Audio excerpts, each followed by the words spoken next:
본문 창세기 42장 1절로 17절 말씀 가지고요, 고난을 통하여 구원하시는 하나님이라는 제목으로 함께 은혜 나누겠습니다. 당대의 의인이었고 많은 사람들의 존경을 받으며 어느 것 하나 부럽거나 부족함이 없는 사람, 하지만 하루아침에 10명이나 되는 아들, 딸을 잃어버리고 모든 재산 그리고 심지어 건강까지도 잃고 맙니다. 그리고 유일한 동반자인, 인생의 동반자인 아내마저도 그 사람이 믿는 하나님을 욕하고 죽으라고 저주하며 그의 곁을 떠나갑니다. 고난을 이야기할 때 빠지지 않는 바로 욥의 이야기입니다.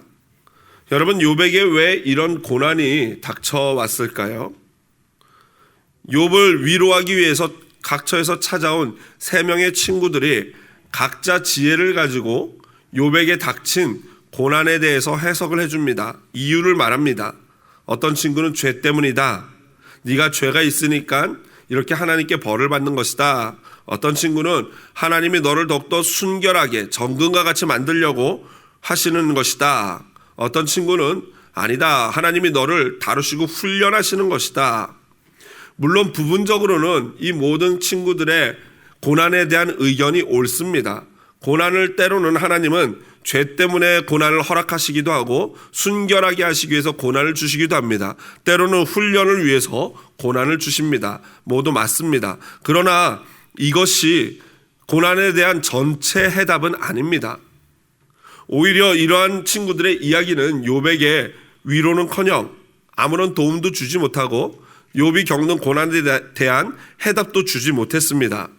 왜냐하면요, 욥의 경우는요, 그 이 땅에서 그 욥의 고난에 대한 해답을 얻을 수가 없는 문제였기 때문입니다. 욥기 1장 6절 한번 볼까요? 하루는 하나님의 아들들이 와서 여호와 앞에 섰고 사탄도 그들 가운데 온지라 라는 말씀이 있습니다. 한마디로 말해서 이 땅에서가 아니라 저 하늘에서 무슨 일인가가 벌어진 것입니다. 하나님의 아들들은 천사, 성도들일 것이고요, 여호와 앞에 그들이 서 있는데 사탄이 어디선가 와서 하나님 앞에 섭니다. 이것은요, 이 땅의 문제가 아니고 바로 하늘에서 벌어진 그러한 천상의 회의였던 것입니다. 한마디로 욥은 갑자기 맑은 하늘의 날벼락처럼 어느 날 그 하늘에서 벌어진 일들과 연관된 것으로 말미암아 욥의 이러한 고난이 닥쳐왔던 것입니다. 그러니 어찌 땅에서 그 고난의 이유를 알 수 있었겠습니까? 하나님이 욥을 신뢰하고 사탄이 그것에 대해서 도전을 했고, 하나님은 그러면 욥을 시험해보라고, 테스트해보라고 요청을 하고, 사탄이 그런 차원에서 욥을 시험하는 거다. 이 사실을 과연 어떻게 욥이 알 수 있겠습니까? 이토록 고난은요, 미스터리입니다. 그리고 통제불능이에요. 내 맘대로 되지가 않습니다. 그리고 그 고난 앞에 서면요, 그 누구나 할 것 없이 그 인생의 무력함과 무능력함을 느낄 수밖에 없습니다. 그러므로 우리는 고난에 대해서 우리가 그 어떤 것도 정확하게 모든 것을 정의할 수 없다는 것을 인정해야 합니다. 또한 그 고난은 우리 인간의 영역이 아니라 바로 하나님의 영역인 것을 우리는 인정할 수밖에 없습니다. 단 한 가지 분명한 것, 고난에 대해서 분명한 것이 하나 있는데요, 시편 119편 71절 앞부분 상반절을 보면요, 고난당하는 것이 내게 유익이라 라는 말씀이 있어요. 고난당하는 것 자체가 나에게 유익하다라는 말씀인 것입니다. 여러분, 참 믿어지십니까? 이 말이? 믿긴 믿어져도 실제로 고난이 닥치는 것은 별로 우리가 원치 않죠. 여러분, 한센병 치료의 세계적인 권위자 폴 브랜드 박사가 계십니다. 돌아가셨습니다. 그분은 1914년 인도에서 선교사님의 자녀로 태어났고요, 제가 이걸 조사하다가 발견한 반가운 일이 있었는데, 돌아가신 거는 2003년도에 돌아가셨는데 바로 우리 이 시애틀에서 돌아가셨다고 합니다. 굉장히 왠지 친근한 느낌이 들더라고요. 근데 이분은 세계적인 한센병 치료의 권위자이신데 원래는 손을 수술하는 외과 의사로 시작을 했고요, 그 다음에 한센 씨들 이 병을 앓는 그런 분들을 위해서 평생을 투자한, 평생을 바친 그런 선교사이자 의학 박사이신 분입니다. 근데 이분이 뭐라고 말씀하셨냐면요, 이렇게 말씀하셨어요. 고통을 만드신 하나님께 감사하라. 나는 그가 그보다 더 좋은 일을 하실 수 있다는 것을 믿지 않는다. 지난 일주일 동안 고통 가운데 있었던 분은요, 이런 글을 보면 굉장히 화가 날 것입니다. 고통을 만드신 하나님께 감사하라. 나는 그가 그보다 더 좋은 일을 하실 수 있다는 것을 믿지 않는다. 한마디로 고통만큼 우리에게 유익하고 좋은 게 없다라는 얘기 아니겠습니까? 이건 뭐 그냥 믿음으로 그렇다 할 수 있지만 실제 고난과 고통 가운데 있는 분들은 굉장히 괴로운 일이죠. 그런데 이 브랜드 박사가 그런 말을 하게 된 이 사건이 있습니다. 한센병을 앓는 분들을 많이 돌보고 있는 가운데 어느 날 녹슨 자물쇠를 열라고 막 이렇게 여는데 안 열리더래요. 그런데 한센병을 앓는 어떤 꼬마가 와가지고 박사님 제가 도와드릴게요 하고 박사님을 도와주겠다고 어린 것이 돕겠다고 하는 거예요. 그래서 박사님 해보라고 했더니 그 아이가 막 자물쇠를 막 억지로 녹슨 자물쇠를 억지로 돌려서 열라고 하는데 이 깜짝 놀란 게 너무나도 당황스러운 게 그 막 마디가 다 없는 짧은 손으로 열쇠를 돌리는데 조금 지나니까 이 껍질이 벗겨지고 막 피가 흐르는 거예요. 그리고 손가락이 이게 마디가 짧으니까 뼈가 다 드러나도록 이거를 여는데도 그 아이가 뭐예요? 고통을 못 느끼는 거예요. 그래서 그때 이 박사님이 굉장한 인사이트를 얻었어요. 그동안 한센 씨 병이 이렇게 근육이 수축돼서 손이 오그라드는 게 문제여서 근육을 이식해가지고 붙이면은 이게 문제가 없다는 것을 발견하신 분이 이 브랜든 박사인데, 문제는 그것보다도 더 큰 문제는 손가락이 문드러진다는 거예요. 그래서 이게 도대체 원인이 뭔가 했더니 결국에는 알고 봤더니 이 통증의 감각, 고통의 고난의 감각이 없다 보니까 이 힘 조절이 안 되는 거예요. 그래서 뭘 하든지 너무 힘을 주거나 너무 막 쓰다 보니까 손이 점점 닳아서 없어지는 그러한 것을 발견하게 된 것입니다. 그러던 어느 날 이 박사님이 기차를 오랫동안 타고 장거리 여행을 하고 댁에 왔는데, 이분은 암만 해도 이제 한센 씨 병들을 앓는 환자들과 시간을 보내다 보니까 간혹가다 이제 본인을 점검해 봤던 그런 습관이 있었나 봐요. 핀으로 자기 이 다리를, 뒤꿈치를 이렇게 콕콕 찔러봐서 감각이 살아있는지를 검사하는 거죠. 근데 어느 날 그 여행을 하고서 찔렀는데 다리가 하나도 안 아픈 거예요. 그래서 가슴이 철컹하면서 드디어 올 게 왔구나. 나도 드디어 나병, 한센 씨 병에 걸렸구나 하면서 완전히 마음이 절망이 되면서 이제 내 애들도 안아줄 수 없고 가족들과 함께 할 수 없고 가족을 떠나야 되는구나 하면서 엄청난 절망과 실망감이 몰려왔다고 합니다. 그래서 밤새 동안 그것 때문에 고민하고 고통스러워 하다가 마음을 바꿔먹고 그래도 내가 이래서는 안 되지 하고 마음을 바꿔먹고 다시 이제 새벽이 돼서야 막 절망을 어떻게든지 소망으로 바꾸려고 노력하다가 그래도 한 번 더 검사를 해보자 하고 이 핀을 들어가지고 자기 뒤꿈치를 깊숙이 쿡 찔렀대요. 그 순간 으악! 왜 그랬을까요? 너무 아픈 거예요. 깊숙이 찔렀는데 너무 아파가지고 악! 하고 소리를 질렀어요. 알고 봤더니 그 여행하면서 너무 오랫동안 앉아와가지고 잠깐 이 다리가 마비가 됐는데 그걸 모르고 자기가 한센 씨 병이 걸린 줄 알았던 거죠. 그러면서 그분이 한 말이 조금 전에 우리가 같이 봤던 고통을 만드신 하나님께 감사하라. 나는 그가 그보다 더 좋은 일을 하실 수 있다는 것을 믿지 않는다 라는 말씀이에요. 여러분, 지난 일주일 동안 어떤 고민과 어떤 고통이 있으셨습니까? 고단함이 있고 고난이 있어서 마음이 너무나도 아파서 남몰래 눈물 훔친 분은 안 계십니까? 그리고 여러분, 마치 이 명치에 여기 딱 이 위 있는데 무엇인가 딱 고구마나 감자 먹다 걸린 것처럼 답답한 심정이 있으셨던 분은 안 계십니까? 그 누구에게도 말할 수 없는 그 답답함이요. 그런 분들이 만약 이 자리에 계시다면요, 정말로 잘 오셨습니다. 정말 잘 오신 거예요. 왜냐하면은 시편 51편 17절에 이러한 말씀이 있습니다. 하나님께서 구하시는 제사는 상한 심령이라. 하나님이여 상하고 통회하는 마음을 주께서 멸시하지 아니하시리이다. 그렇습니다. 그 고통이 있는 일주일, 눈물이 있었던 일주일은요, 내가 살아있다는 증거입니다. 내가 정상이라는 증거였습니다. 또한 그러한 마음이, 그 고통의 마음, 아픈 상한 심령이 바로 하나님이 찾으시는 예배자의 마음인 줄로 믿습니다. 그런 자의 예배를 하나님이 받으십니다. 오늘 우리는요, 본문을 통해서 고난에 대해서 다시 함께 통찰하는 시간을 갖고자 합니다. 고난이 감사의 제목이요, 하나님의 선물임을 깨닫는 그러한 시간이 되기를 주님의 이름으로 축복을 드립니다. 함께 본문을 살펴보면요, 그동안 꽤 오랫동안 잊혀졌던 야곱이 다시 등장합니다. 오늘 본문을 가만히 보면요, 구조적으로 볼 때 41장 57절이 이렇게 끝나죠. 요셉에게 이르렀으니 기근이 온 세상에 심함이었더라. 그리고 나서 이제 42장 1절이 시작되는데, 사실은 5절이 좀 더 자연스럽게 연결될 수 있는 구조입니다. 이스라엘의 아들들이 양식 사러 간 자 중에 있으니 가나안 땅에 기근이 있음이라. 그러니까 1절과 4절은요, 사실은 이 중간에 설명처럼 또는 부록처럼 들어가 있는 것이죠. 이것을 바로 수미상관법 또는 인클루지오라고 얘기합니다. 마치 샌드위치처럼요, 앞뒤가 같은 내용으로 연결되어지는 내용이 있고요, 연관성 있는 내용이 있고, 그 사이에 어떤 내용들을 넣어서 그 내용을 전달하는 방법이 바로 수미상관법인데, 그러니까 1절부터 4절은 어떻게 보면은 이 5절 그리고 41장 57절을 연결하는 사이에서 좀 더 자세한 설명을 하고 있습니다. 무엇에 대한 설명입니까? 바로 야곱의 가정에 대한 설명입니다. 기근이 이집트뿐만 아니라 모든 열방에 함께 임했습니다. 그리고 그 기근은요, 야곱의 가정을 피해가지 않았습니다. 야곱의 가정 역시 예외 없이 바로 그 고난의 직면에 있습니다.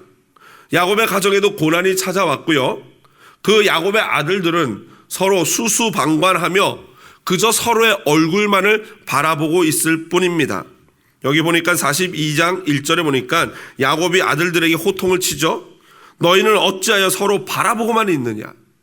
여러분, 고난이 올 때 서로의 얼굴만 바라보면 어떻습니까? 힘듭니다. 더 괴롭습니다. 그래서 월트케라는 학자는요, 야곱의 가정이 아직도 여전히 기능장애가 있는 가정으로 보여진다라고 해석을 했어요. 그러니까 다 장성한 다 큰 아들들 10명이나 있는데 그 고난 가운데, 고통 가운데 그 어떤 해결책도 제시하지 못하는 그러한 어떤 무능함에 빠져 있는 가정이었던 것입니다.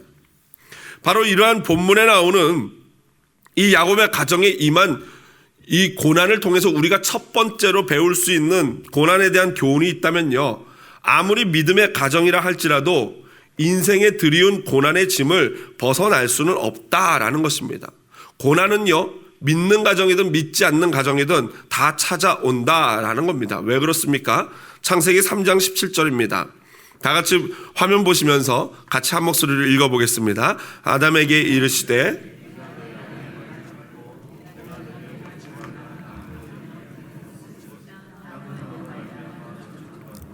너는 내 평생에 수고하여야 그 소산을 먹으리라. 그렇습니다. 모든 인생에 고난이 있는 이유는요, 바로 아담의 범죄 때문이에요. 그래서 그 범죄로 말미암아 저주를 받았고 평생을 수고해야 땅에서 나오는 것을 먹고 살 수 있게 된 것입니다. 그래서 그 다음에 보면은 우리 사람들은 얼굴에서 땀이 흘러야지만 땅이 그 먹을 것을 우리에게 주겠다라고 하나님이 말씀하셨어요. 그래서 너나 할 것 없이 고단하거나 고난이 없는 인생은 없다라는 것입니다. 그래서 사람들이 간혹 예수 믿는 거에 대해서 오해할 때가 있어요. 예수 믿는다는 것이 모든 인생의 고난과 역경을 없앨 수 있는 좋은 방법이다라고 착각하는 경우들이 있어요. 그래서 실제로 우리나라 6.25가 지나고 나서 기독교가 막 이렇게 부흥할 때 전도하는 방법 딱 한마디만 하면 됐어요. 예수님 믿고 뭐 하라 그래요? 복 받으세요. 예수님 믿고 복 받으세요. 한마디만 하면은 사람들이 그 말을 그대로 믿고 진짜 복 받는다고 생각하고 진짜로 예수님 많이 믿었어요. 그래서 기독교화된 게 바로 우리나라 아니겠습니까? 그런데 그 복이 사실은 어떤 복입니까? 눈에 보여지는 그러한 사람들이 원하는 복이기도 하지만 그거보다 더 한 단계 올라간 깊은 영적인 복이었어요. 그래서 그 영적인 복은요, 성경을 통해서 예수님이 말씀하시기를 뭐라고 말씀하셨냐면요, 마태복음 7장 13절 14절입니다. 좁은 문으로 들어가라. 멸망으로 인도하는 문은 크고 그 길이 넓어 그리로 들어가는 자가 많고 생명으로 인도하는 문은 좁고 길이 협착하여 찾는 자가 적음이라. 예수님 믿는 것이 결코 넓은 길, 넓은 문이 아니다라는 거예요. 오히려 좁고 힘들고 어려운 길이 예수님 믿는 길이다라는 거예요. 그러니까 한마디로 스스로 고난의 길을 찾아 들어가야지 그것이 생명의 길이다라는 것입니다. 예를 들자면요, 예수님이 함께 하시고 아무리 그의 말씀에, 예수님 말씀에 순종한다고 해도요, 고난이 존재하는 것을 우리는 너무나도 많이 성경에서 보게 됩니다. 예를 들어 볼까요? 마태복음 8장 23절부터 27절에 보면요, 그리고 마가복음 4장, 누가복음 8장에도 똑같은 병행 구절이, 똑같은 사건이 기록되어 있는데, 그게 어떤 사건이냐면요, 풍랑을 잔잔케 하시는 예수님이에요. 제자들과 이쪽 동네에서 집회를 마치고 예수님이 제자들에게 명령하십니다. 야, 빨리 저 배 타고 저쪽 반대편 동네로 건너가자. 그래서 예수님이 말씀하시자 제자들이 네, 선생님하고 바로 순종해가지고 배를 타고 갈릴리 바다를 건너갑니다. 그 배에 예수님이 계셨고 주무시고 계셨고, 그들이 떠난 거는 자기의 생각대로 자기의 욕심대로 떠난 게 아니고 무엇에 따라 출발한 거예요? 예수님의 말씀에 순종해서 출발한 거예요. 그렇다면 그 길은 평탄대로요, 그냥 쫙 길이 열려야 되는 거 아니겠습니까? 바다라도 갈라져도 시원치 않은 그런 상황 아니겠습니까? 그런데 그날 저녁에 어떻게 됩니까? 엄청난 폭풍우가 몰아치고 막 배가 뒤집어지게 생기고, 막 제자들이 막 뱃사람, 막 이 실력가이들은 이 뱃사람인 제자들이 막 물 퍼내다 못해서 결국에는 어떻게 합니까? 예수님을 깨우지 않습니까? 왜 우리가 죽게 된 것을 내버려 두시냐고요. 자, 여러분, 만약에 우리의 믿음의 가정, 믿음대로 따르고 말씀대로 순종하고 예수님 모신 가정인데 그 가정에 풍랑이 이렇게 불어닥친다면은 저와 여러분은 과연 그 고난 가운데, 그 풍랑 가운데 어떻게 대하고 어떻게 대처하시겠습니까? R.L. 스티븐슨이라는 유명한 소설가가 있는데요, 그분이 남태평양을 여행하던 중이었습니다. 이 아주 잔잔한 태평양 바다를 건너다가 갑자기요, 저녁에 막 이 비바람이 불면서 폭풍과 치면서 배가 막 이제 흔들리기 시작하는 거예요. 그러다 보니 뭐 토 안 하고 막 배멀미 안 하려면은 낮은 데로 내려가야 되지 않습니까? 그래서 모든 이 승객들과 낮은 데 피신해서 밑에 내려가서 이렇게 납작 엎드려 있는데, 조금 지나면은 이 폭풍우가 잔잔해지겠지라고 생각을 했는데, 그게 아니라 시간이 지나면 지날수록 이제 배가 거의 뒤집힐 지경이 막 흔들거리는 거예요. 그래서 이 사람이 견디다 못해서 승객들을 대표해가지고 막 달려 올라갔어요, 가판으로. 그래서 선장이 이 배를 조종하는 조타실로, 선수실로 막 달려 들어가가지고 이 선장을 부르면서 선장님, 지금 이게 어떻게 돼가는 것입니까? 라고 물어보다가 선장님이 돌아보는 그 얼굴을 보면서 그 순간 그 스티븐슨 마음에 있던 모든 불안과 두려움이 눈 녹듯이 녹아내렸던 것입니다. 왜 그랬을까요? 폭풍우 치는 그 바다 가운데 돌아보면서 이 얼굴빛을 보여주는 그 선장의 얼굴빛이 너무나도 어때요? 평안한 상태예요. 뭐 제가 보지는 않았지만 좀 더 이렇게 그림 회화적으로 표현하자면은 어쩌면 파이프 담배를 물고 있었을 수도 있어요. 한 손에는 커피를 들고 돌아보면서 스티븐슨 소설가를 보면서 선장님 어떻게 되는 겁니까? 할 때 아마 이렇게 물었을 것 같아요. How are you? 그러면서 커피 한 잔을 마시면서 얼굴에 얇은 미소까지 띄었을 거예요. 그 얼굴을 보는 순간 스티븐슨 마음이 어떻겠습니까? 괜찮구나. 살겠구나. 나 죽지 않겠구나. 이 고난은 뚫고 나갈 수 있는 고난이구나 라고 느꼈습니다. 그리고는 다시 승객들이 있는 배 밑으로 내려와서 그가 한 일이 무엇이겠습니까? 여러분, 걱정 마십시오. 내가 방금 선장님의 얼굴을 뵙고 왔는데 Don't worry, no problem. 아무 문제 없습니다. 우리는 안전합니다. 우리는 반드시 목적지에 도착할 것입니다 라고 안심을 시켰다고 합니다. 그렇습니다. 만약 우리 공동체에, 우리 가정에 뜻하지 않는 고난과 폭풍이 찾아온다면은 여러분 우리는 어떻게 해야 되겠습니까? 서로의 얼굴만을 바라보면은 어떻게 됩니까? 싸움 납니다. 짜증 납니다. 화가 납니다. 불안을 가중시킵니다. 그때 눈을 들어서 누구의 얼굴을 봐야 됩니까? 우리 집안, 우리 공동체의 가장 되시는 예수님의 얼굴을 보시기를 주님의 이름으로 부탁을 드립니다. 그리고 그분의 얼굴을 바라보시면서 그분의 얼굴에 있는 평안과 그분의 얼굴 안에 있는 안심이 저와 여러분의 것이 되게 하기를 주님의 이름으로 축복을 드립니다. 만약 그 예수님의 평안이 내게 됐고 예수님의 기쁨이 내게 됐다면은 그 사람이 그 다음 해야 할 게 무엇입니까? 다른 승객들을 안심시키는 거예요.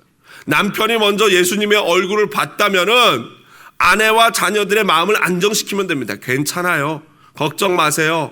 하나님이 함께 하십니다. 아내가 먼저 예수님의 얼굴을 봤다면은 남편과 아이들의 마음을 안심시키면 됩니다. 교회 공동체 마찬가지입니다. 지도자들이 예수님의 얼굴의 평안을 보고 느꼈다면은 성도들의 마음을 안심시켜드리면 됩니다. 반대로 성도님들이 예수님의 얼굴을 먼저 보고 계시다면은 구역장님, 안수집사님, 권사님, 장로님들의 마음을 안심시켜드리면 됩니다. 여러분 가끔 보면 사람들이 막 그런 분들이 있어요. 입에 이런 말 달고 사는 분들이 있어요. 맨날 큰일 났어. 그래서 진짜 큰일 난 줄 알고 뭐가 큰일인데? 하고 놀래서 들어보면은 애가 오줌을 쌌어요. 이것도 오해하실라. 또 우리 집사람이 그런다고 오해하시는데 우리 집사람은 그런 사람이 아니에요. 세상 어떤 일이 있어도 평안한 사람입니다. 믿음의 여인이에요. 그냥 쉽게 그 가치 없는 별로 큰 일도 아닌 작은 일에 쉽게 요동하는 걸 표현하기 위해서 제가 이런 예를 드는 겁니다. 그런 사람들은요, 이 교회에서도 그래요. 목사님 큰일 났어요. 그래, 뭐가 큰일 났습니까? 목사님이 너무 잘생겼어요. 여러분, 이게 문제가 될 일입니까? 장로님이 너무 좋아요. 하여튼 큰일 나는 분들은 조금 특지만한 일만 있어도 큰일 났다 그래요. 여러분, 그런 식으로 이런 주변의 환경이나 이런 것들로 말미암아 그걸 불안을 가중시키는 사람이 되어서는 안 될 것입니다. 오히려 그 폭풍우 가운데 예수 그리스도의 얼굴을 보고 평안과 기쁨을, 안심을 전염시키는 저와 여러분 되기를 원합니다. 그런 경우에는 여러분 이러한 찬양을 불러야 돼요. 괴로울 때 주님의 얼굴 보라, 평화의 주님 바라보아라. 보통 이 정도 하면 같이 불러주시는데 참 독하십니다. 같이 한번 불러볼까요? 괴로울 때 주님의 얼굴 보라, 평화의 주님 바라보아. 세상에서 시달린 친구들, 위로의 주님 바라보아. 눈을 들어 주를 보라, 눈을 들어 주를 보라. 내 모든 염려 주께 맡겨라. 슬플 때에 주님의 얼굴 보라. 사랑의 주님 안식 주리라. 아멘. 옆에 분에게 이렇게 축복합시다. 괴로울 때 주님의 얼굴을 보십시오.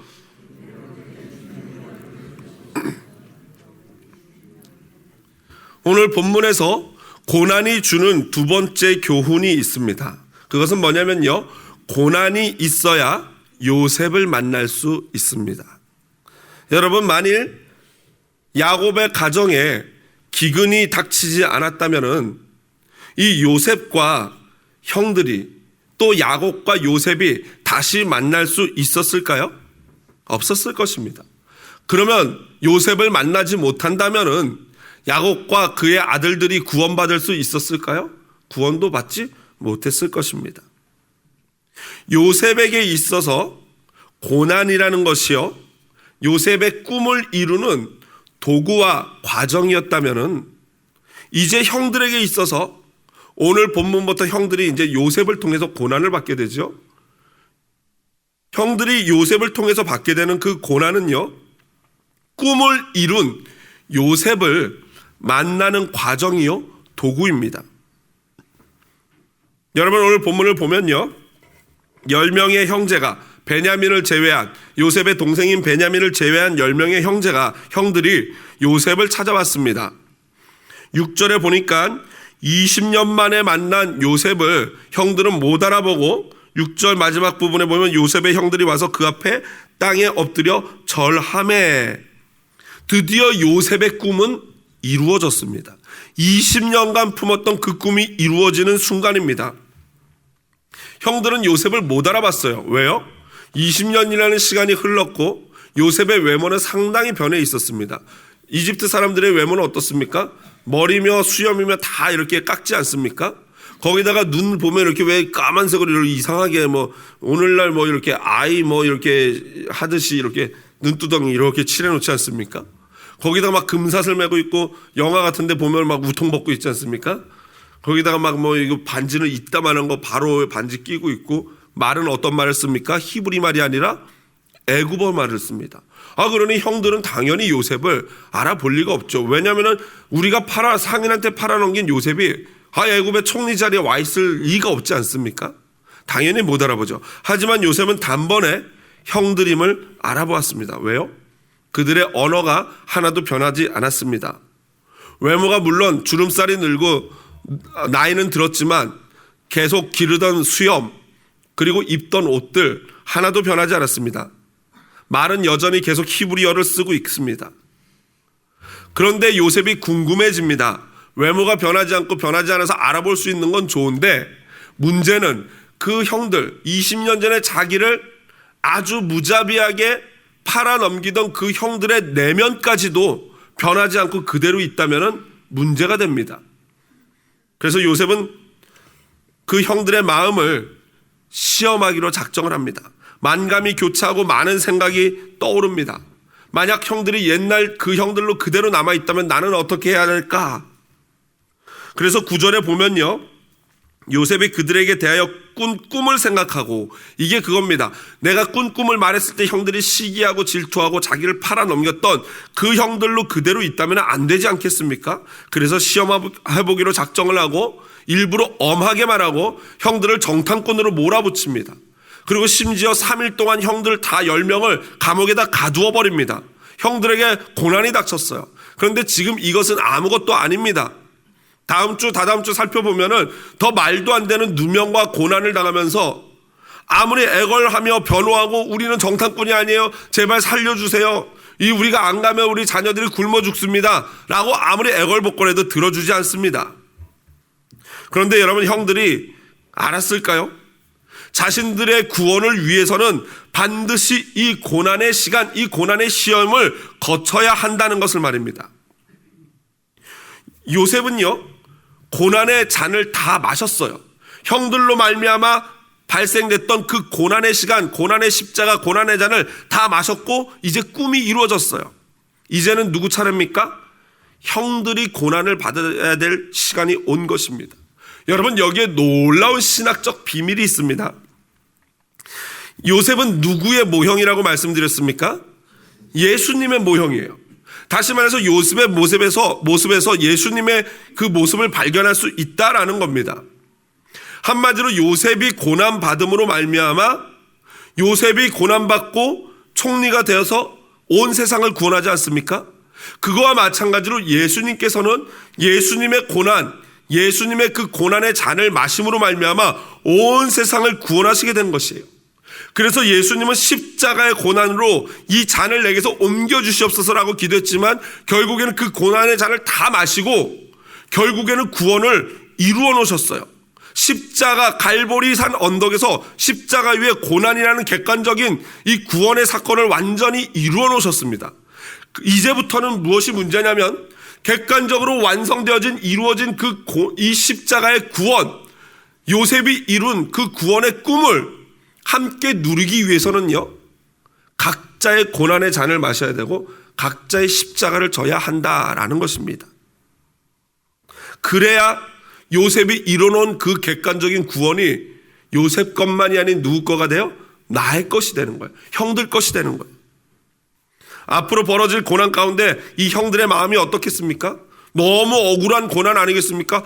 우리는 정상꾼도 아닌데 왜 우리를 감옥에다 가두는 거야? 그리고 그 뒤에도 막 말도 안 되는 누명 씌우는 장면이 나오지 않습니까? 하지만 요셉이 이뤄놓은 구원을 받으려면은 형들은 반드시 이 과정을 겪어야 되는 거예요. 그래서 여러분, 사도 바울은 이렇게 고백했습니다. 우리 함께 본문 화면 보면서 같이 읽어보겠습니다. 나는 이제 너희를 위하여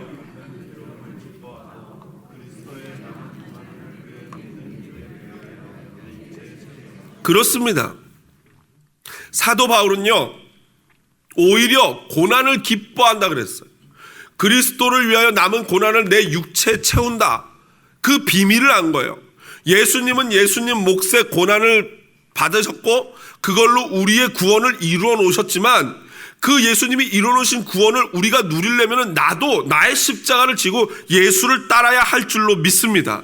여러분, 가만히 생각해 보십시오.